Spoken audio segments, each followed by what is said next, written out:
Yo soy Delfina Sarraino Parisi y mi compañera es Rocío Jiménez. Las dos somos licenciadas en fonoaudiología del servicio de la Clínica Pueyrredón. Hacemos un poco de todo, hacemos estudios auditivos todos, o casi todos en general, y rehabilitación del lenguaje, de la voz, del habla, en niños, en adultos. No sé si querés agregar algo, Ro. Dale, seguí con la parte de información. Bueno, trabajamos con el doctor Garay, con Pablo, que hace cirugías de implantes cocleares, entre otras, y nosotras, bueno, estamos por eso a veces la gente ve las cirugías, las fotos en quirófano y no entiende qué es lo que hacemos nosotras ahí. Nosotras hacemos un chequeo, digamos, de cómo queda colocado el implante coclear, cómo los electrodos responden. eh, que se llama, bueno, telemetría neural intraquirúrgica, que así como uno lo dice suena como una locura. Bueno, eso es un poco de lo que hacemos nosotras. Después el doctor Garay hace también un montón de otras cirugías, todo lo que a otorrinolaringología respecta, pero bueno, en la que estamos presentes generalmente es en esas, en las de implante coclear. Bueno, ¿a qué vinimos hoy, Ro?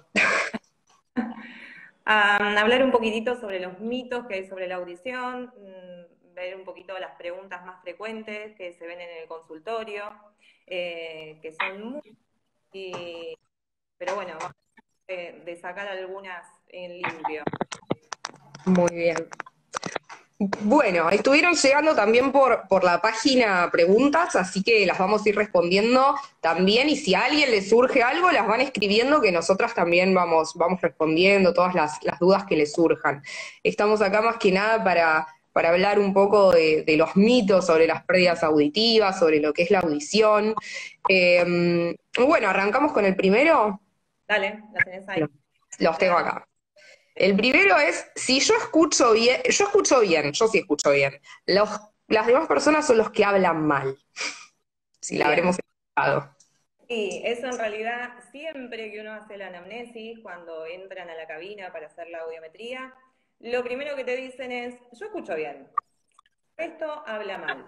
Y tiene una parte de cierto que muchos no modulan. Eh, Generalmente, cuando son personas adultas, lo que aparece es la presbiacusia, que es un deterioro normal de la audición, se van perdiendo células ciliadas del oído interno, y agudas, entonces la discriminación del habla se ve afectada, ¿sí?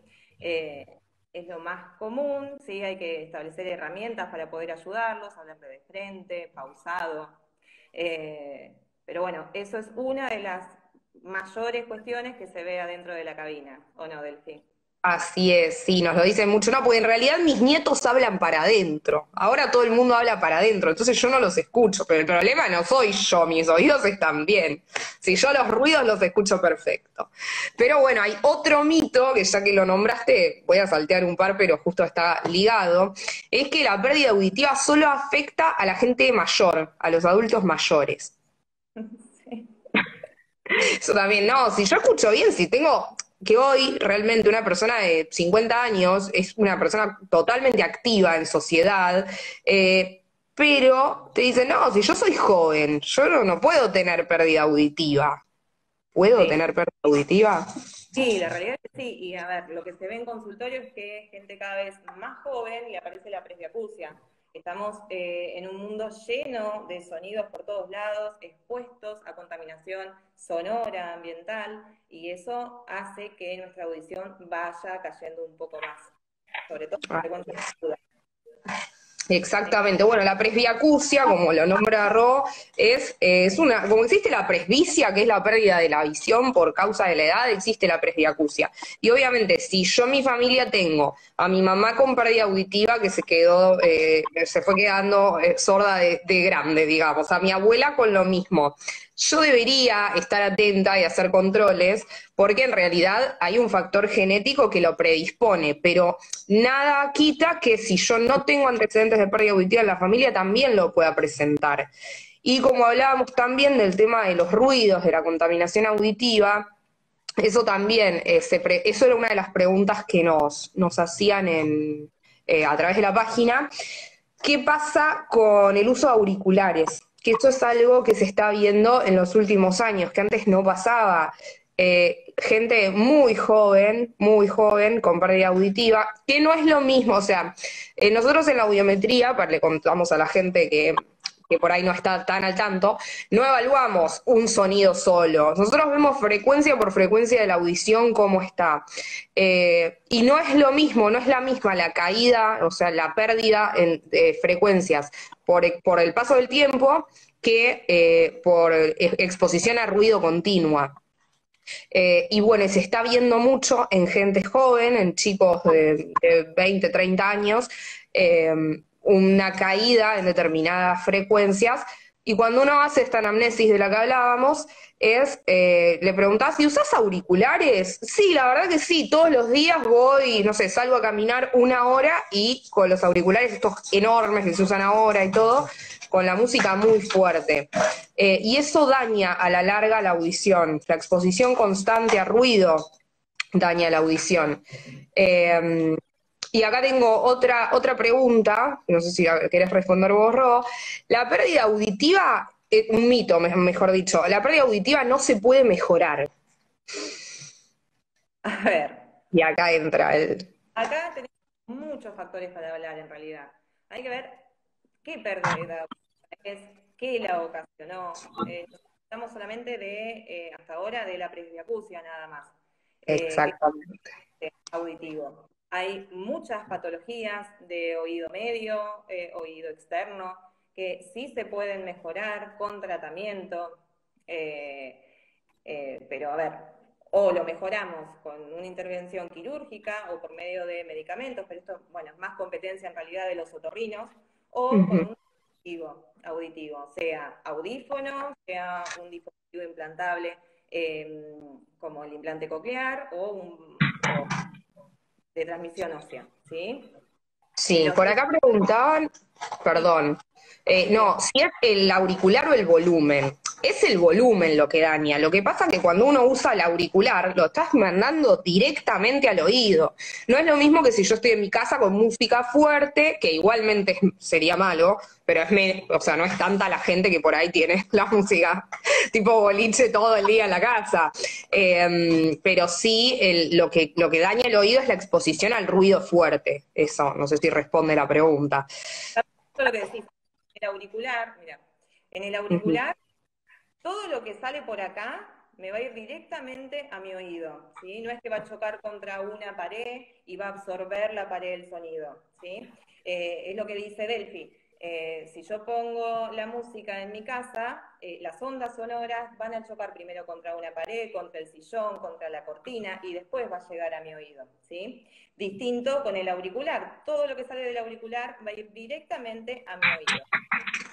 Exactamente. Bueno, pasa mucho el tema de la exposición a ruido con trabajadores expuestos a ruido, con, por ejemplo, trabajadores fabriles que necesitan de una protección auditiva para que el sonido constante no los dañe. Pero, bueno, hay mediciones de seguridad de higiene y todo que determinan qué tipo de ruido es dañino para el oído y todo, pero en las últimas investigaciones que se han hecho en los últimos años se comprobó que no es necesario que sean 85 decibeles, que es un sonido muy fuerte, para dañar, sino un sonido a 65 constante todo el tiempo puede dañar. Y 65 decibeles no es algo tan fuerte. Es el sonido por ahí, si me paro en Luro de Independencia. Delphi, mira, justo lo de tu tesis del sonido de la máquina de los tatuadores. Exactamente. ¿Sí? Yo escribí mi tesis, como dice Ro, sobre la pérdida auditiva en tatuadores, porque el sonido de la máquina, por ahí no es algo que antes se creyera que podía generar pérdida auditiva, y hay tatuadores que tienen pérdida justamente por estar constantemente 8 horas con la máquina acá al lado del oído tatuando, y bueno, es trabajo de investigación, pero bueno, hay mucho desconocimiento. La idea con esto, como lo estamos haciendo con otras disciplinas, es que que la gente sepa, porque hay veces que es por una desinformación que se termina acarreando un un problema auditivo, que ese era otro mito acá que aparecía, de que los problemas de oído son solamente hereditarios, pero ya con esto estamos respondiendo que no. Exactamente. Bueno, a ver, pasamos a otro. Buenísimo. Eh, ¿Hay Eh, preguntas? No leí. no, no, la realidad que no leí yo abajo. Ah, bueno, por ahí se me pasó alguna. Eh, bueno, lo de la edad, este es buenísimo, me encantó. Las personas con orejas más grandes pueden oír mejor. Bueno, la verdad es que no, lamentablemente no, no, no. Eh, a ver, ¿para qué nos sirve el pabellón? ¿Sí? El pabellón, la parte de afuera, exactamente. En realidad lo que nos da es a ver, que todo el sonido llegue a nuestro oído por todas las curvaturas que tiene nuestra oreja auricular y entre a nuestro oído externo y de ahí siga la onda sonora por todo su recorrido, ¿sí?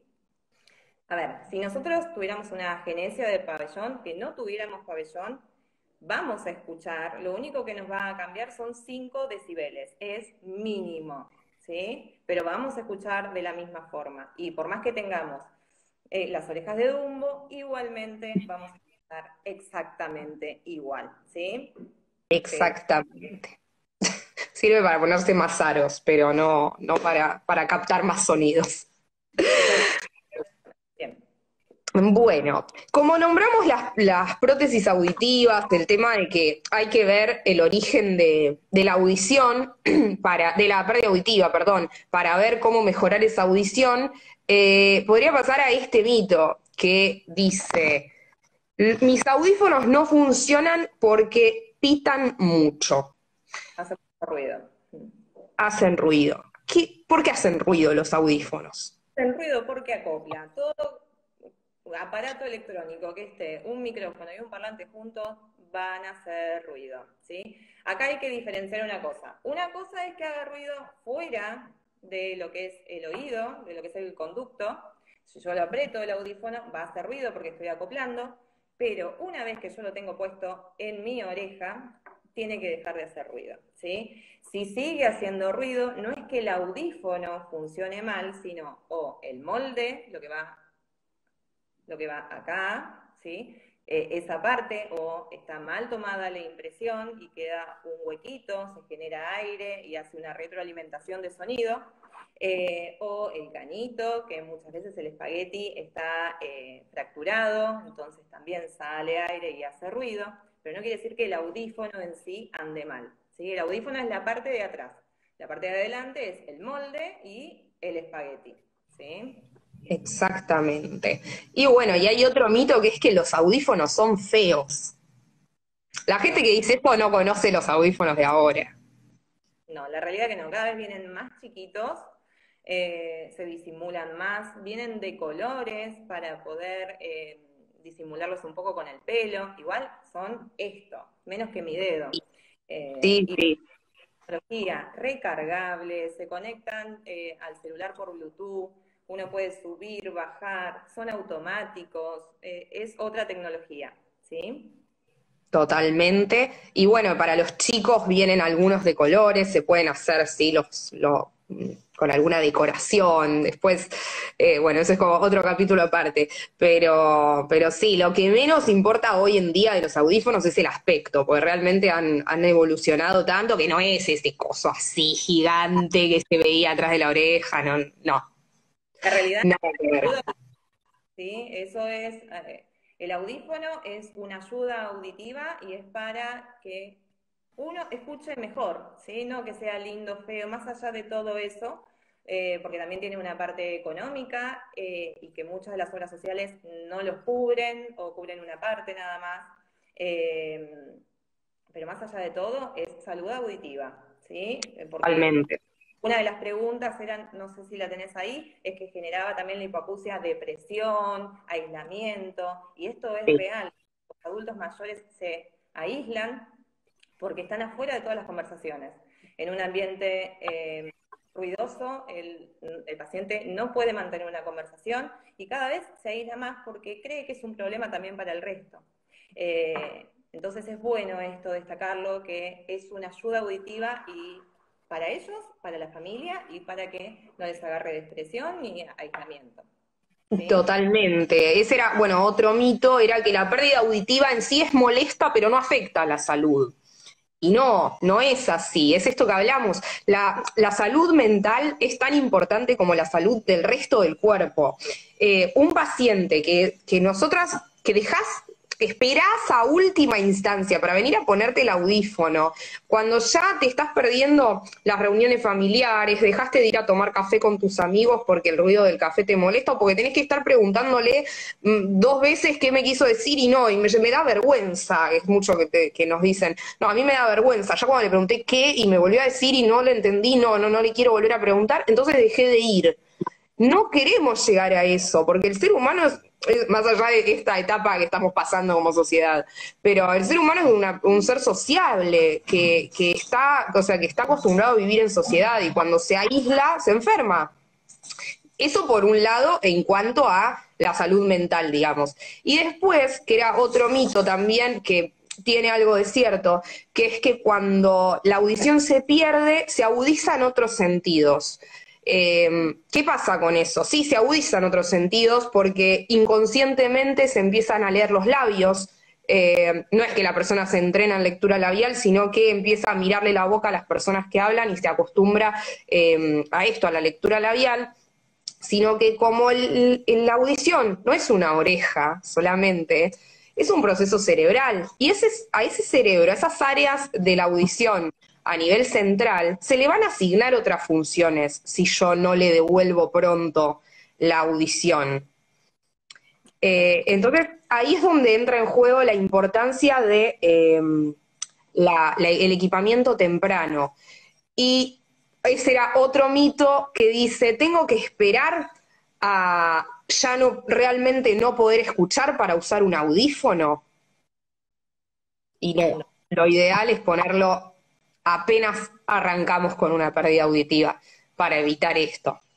Sí, a ver, Eh, y hay toda una ley y hay pesquisas para hacer auditivas. Cuanto más temprano nosotros atajemos la pérdida auditiva, ¿sí? Más herramientas para dar al paciente. Eh, a ver, en un bebé lo ideal es equiparlo a los 6 meses si nosotros detectamos una pérdida auditiva con audífono y después ver cómo se sigue, ¿sí? Pero sí o sí lo más temprano posible, ¿sí? Estar atentos con las reacciones de los bebés, de los nenes en el colegio, porque, a ver, están forjando su lenguaje y su aprendizaje, ¿sí? No solamente, a ver, la pérdida auditiva de neurosensorial, ¿sí? De oído interno, sino también lo que son las otitis, lo más frecuente en los niños en edad escolar. Baja 30 decibeles, una hipoacusia leve a moderada, ya va a provocar cambios en el aprendizaje en ese nene en edad escolar, ¿sí? Ujú. Ni hablar de los nenes que llegan muchas veces derivados a fonoaudiología por tratamiento de lenguaje, porque invierte las letras, me dice, ¿no? La N la confunde con la D, te dice, o sea, el nene que habla mal, pero no tiene hecho un estudio auditivo. Y muchas veces ese nene que habla mal es porque no escucha bien. No es necesario ser sordo profundo. Tiene esto, tiene otitis a repetición, que esa es otra creencia, que las otitis siempre duelen. La otitis media aguda es la que duele, la que tiene fiebre, la que supura, la que es molesta, esa es la otitis media aguda. Pero después hay otras otitis que se denominan asintomáticas, entre comillas, lo digo porque en realidad la pérdida auditiva es un síntoma también, que no se manifiestan, digamos, y que ese nene está escuchando por ahí sí 30 decibeles menos y no desarrolla su lenguaje correctamente, pero porque no está escuchando bien. Y de nada sirve hacer un tratamiento fonoaudiológico y forzar, si en realidad el problema estaba en el oído y era totalmente tratable, digamos, con un otorrino. Y bueno, y vi que pasaron una pregunta, que no llegué a ver quién preguntaba, pero hablaban de del acúfeno, del zumbido en los oídos. Si tiene cura o no tiene cura. Uy, tenemos todo un problema. A ver, es muy común el zumbido, es muy común los acúfenos. Creo que la mayoría de los pacientes, 70% aparecen con acúfenos en el consultorio. De nuevo, hay que ver qué es lo que lo está originando, si hay una patología de base que lo esté originando, y después qué hacemos con el acúfeno. Desde la parte audiológica, lo único que podemos hacer es poner un audífono que va a compensar esa frecuencia que tiene descendida para poder enmascarar el acúfeno que tiene. Y siempre que use el acúfeno va a desaparecer. Pero a la noche se sacan el audífono y el acúfeno vuelve, ¿sí? Hay algunas técnicas que son con CDs, que también lo que hacen es enmascarar con algunos tonos el acúfeno, pero hasta ahí llegamos. Por lo menos nosotras, hasta ahí llegamos. Así es. Así que bueno, también hay que ver si el origen de la pérdida y todo, pero sí, cuando es una pérdida neurosensorial es bastante complejo. Bien, a ver, otro mito más. Si otras personas hablaran más fuerte, oiría sin problema. No, la realidad es que no. Si yo grito, me van a escuchar menos, en realidad. Lo que hace al gritar es compactarse la palabra, ¿sí? Se empieza a distorsionar. Entonces, no estoy ayudando. La única forma de que me puedan entender mejor es hablar de frente, claro y pausado, ¿sí? A esta intensidad. Y si yo tengo que elevar la intensidad, siempre desde el diafragma, digamos, con apoyo diafragmático, ¿sí? Desde la panza, ¿sí? Es la forma de impostar la voz para que el otro me escuche, dando cierto énfasis en algunas palabras. Exactamente. Y bueno, en cuanto a los mitos estaríamos. Después teníamos las preguntas que nos habían llegado, que bueno, una era ¿cómo limpiar los oídos? ¿Cómo limpiar los oídos? Recurra a su otorrino más cercano, ¿sí? El oído no se toca, el oído lo toca el otorrino. Porque Exactamente. el cotonete o hisopo se usa para limpiar la oreja, el pabellón. Todos los recovecos del pabellón se limpian con el cotonete. De la parte de atrás del trago, ¿sí? Al conducto externo. Eso es competencia solamente del otorrino. Cuando ustedes introducen en realidad el cotonete, lo que hacen es empujar la cera para atrás. Pueden sacar un poco lo que hay en pared, pero empujan la cera para atrás, ¿sí? Y hacen el tapón de cera más fácil. Exactamente. Además, otra cosa, cuanto más le pasan al oído, más cera va a generar. Porque es normal que el oído tenga cera, es el lugar de la cera. Entonces, cuanto más le saco, el oído más genera y es peor. Entonces, si voy directamente, voy al otorrino. Si siento que tengo como tapado y lo que sea, como dijo Rocío, al otorrino. Después, preguntan si hay ejercicios para mejorar la escucha. Esa nunca la había escuchado. No, en realidad, a ver, no es competencia mía tampoco, ¿sí? Yo no hago rehabilitación auditiva. Lo ideal sería ir a una fonoaudióloga que haga rehabilitación auditiva, ¿sí? Ahí yo mucho no me quiero meter en ese campo porque no es la realidad competencia mía, ¿sí? No, pero siempre y cuando, para mejorar la escucha, cuando yo implementé una prótesis, porque si no, si yo tengo una pérdida auditiva, nada va a hacer que yo escuche mejor. Sí, una ayuda auditiva de este estilo va a ayudar a potenciar los efectos de la prótesis que estoy usando. A ver, lo único que eso es, si uno tiene un problema auditivo y no está equipado, buscar ambientes que son tranquilos y que haya muchos objetos en el lugar, ¿sí? Entonces no hay, como me pasa a mí ahora en casa, que hay un retumbe que es normal del ambiente, ¿sí? En esas situaciones sí va a favorecer a la escucha, el televisor apagado, poca gente, pero después con prótesis auditivas o dispositivos auditivos, sí tienen que ir a una rehabilitadora. Exactamente. Y la última es, que es más para otorrino también, pero ¿qué pasa cuando nos entra agua al oído al ducharnos esa sensación de líquido permanente que nos queda. ¿Por qué pasa? A ver, el conducto no es recto, ¿sí? El conducto tiene una curvatura. Es normal que entre líquido, no se va a ir a ningún lado el líquido, salvo que tengamos una perforación del tímpano. Si no, más que el tímpano no va a llegar, va a rebotar y va a salir, ¿sí? Por más que nosotros movamos la cabeza, el líquido se va, ¿sí? Es real. Si hay alguna patología, a ver, si hay una perforación de tímpano, ahí ya tenemos en realidad otro problema. El oído tiene que estar obturado cuando nos bañamos para que no entre el agua y ahí sí sería un problema. Pero en realidad cuando nos duchamos es lo mismo que cuando metemos la cabeza abajo del agua en la pileta, ¿sí? El agua se termina yendo. Exactamente. Cualquier cosa consultan a su otorrino de confianza que le dé unas gotitas para después de bañarse y le saque. Exacto. Bueno, no sé si alguien quiere preguntar algo más, pero creo que esto como para evacuar dudas de la comunidad en general, me parece que fue una charla más que interesante. ¿Lo del alcohol después de la ducha sirve o después de nadar? Sí, Vuelvo en al... realidad depende, o sea, no se manden alcohol, tipo, el A alcohol ver, así. estas cuestiones, en realidad, a ver, esas son más Mm, preguntas en realidad para otorrino que para nosotros que sí, somos audiólogas. Eh, eh, Se lo tiene que preguntar al otorrino, ¿sí? Eh, o hay alcohol boricado, alcohol normal, hay distintos tipos de alcoholes que también reflejan. Entonces, pregunten siempre al otorrino.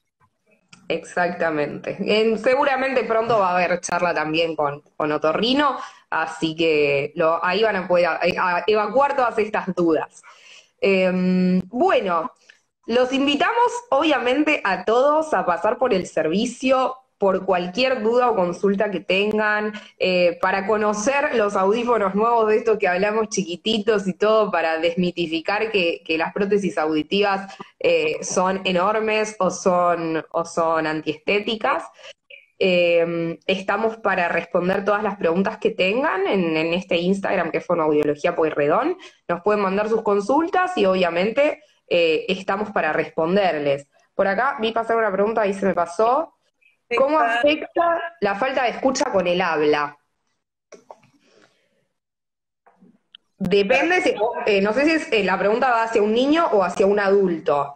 Ahí dice el doctor Garay, pueden usar alcohol, así que ya si él da el ok, pueden. Por las dudas, consulten en cada caso. Eventualmente una sola gota, dice acá.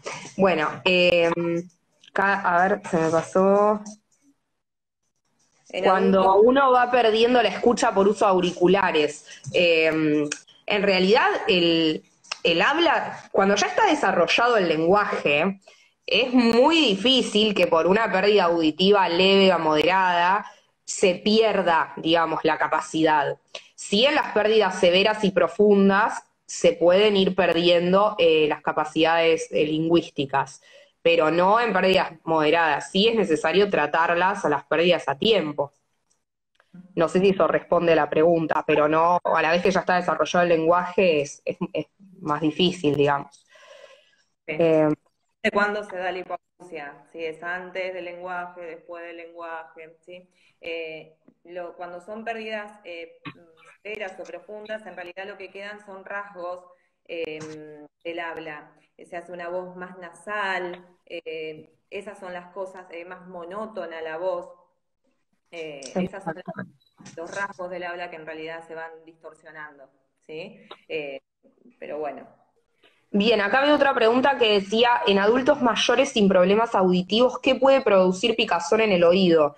No nos olvidemos que el oído, el conducto auditivo está recubierto de piel. Y así como existe la alergia cutánea que a mí me agarra y me empieza a picar el cuello, me puede agarrar lo mismo adentro del oído. Y existen pequeños eczemas. Volvemos a lo mismo, no se ponga nada en el oído. Si pica, vayan al otorrino. Ah, y ahí nos manda saludos Tommy. Tommy Vidal, es un paciente estrella del servicio. Tommy está implantado, es un crack. A ver cuándo hacemos vivo con Tommy. Eh, y perdón, me dispersé.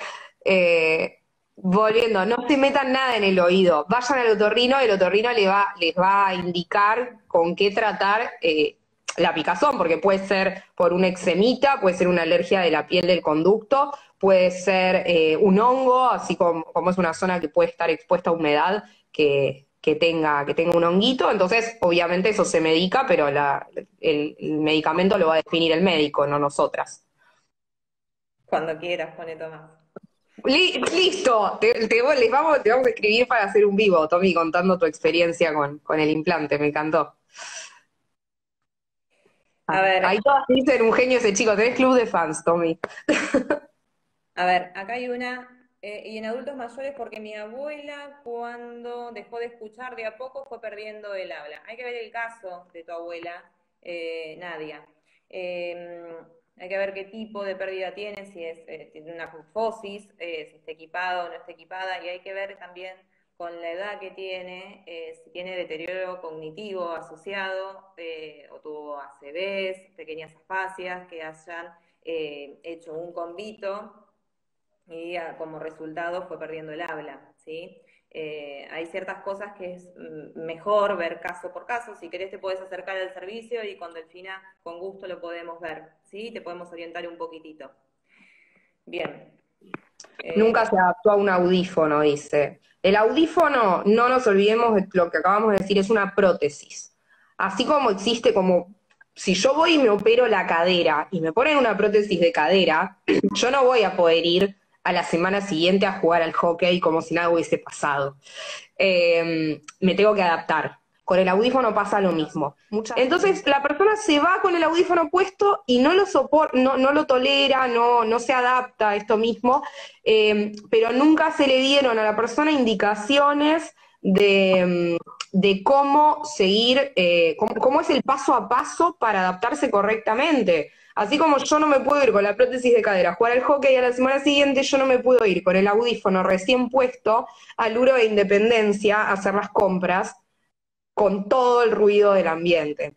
Es un paso a paso, es empezar usándolo en casa un par de horas, hacer tiempo de descanso. Después, a la vez que me adapté al ambiente silencioso, probarlo para salir a la vereda, pero en un barrio tranquilo, donde no haya ruido, para ir a la plaza. Y a la vez que me adapté a eso, puedo ir al centro con el audífono puesto y así un paso a paso.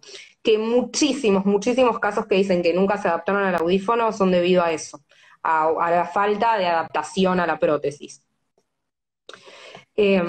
Obviamente que pueden pasar por el servicio, como decía Ro, sacar un turno y ver el caso específico de cada uno, y obviamente hacer una prueba con las tecnologías nuevas, porque por ahí había, los audífonos de antes también amplificaban todo. No es lo mismo los audífonos de hace 20 años que hoy. Acá pregunta si pueden sacar turno directamente para una evaluación auditiva sin pasar por el otorrino. Lo ideal es que primero pasen por el otorrino. Sí, a ver, nosotros revisamos, hacemos una otoscopía de rutina en realidad para ver que no tengan tapones de cera y eso, pero sí solicitan estudios y sí necesitan ir al otorrino, ¿sí? Si vienen con un estudio y nosotros vemos que el oído está permeable, podemos charlar y ver qué es lo que está pasando.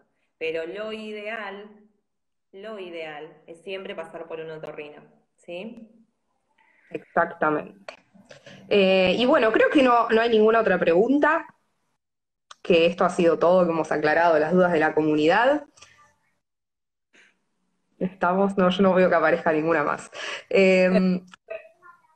Así que bueno, esperamos que les haya gustado como una primera experiencia con vivos en este Instagram. La verdad que estuvo muy buena. Esperamos poder seguir repitiéndolo y ya sabes, Tommy, ya te agendé para escribirte para un vivo. Y bueno, esperamos que les haya gustado. Para cualquier cosa, estamos a disposición. No sé si querés agregar algo más, Ro. No, a ver, la idea es continuar con las charlas, tal vez con temas más específicos. Esto era un pantallazo general y de cosas que nos pasan a nosotras en consultorio. Sí. Pero bueno, vamos a seguir haciendo charlas más específicas para cada tema, ¿sí? Porque tal vez son un montón para hablar y en poco tiempo es bastante complicado. Pero Exactamente. cuando quieran los esperamos por el servicio, estamos siempre a disposición, tanto Delfina como yo. Eh, ahí estamos. Bueno, gracias a todos por conectarse.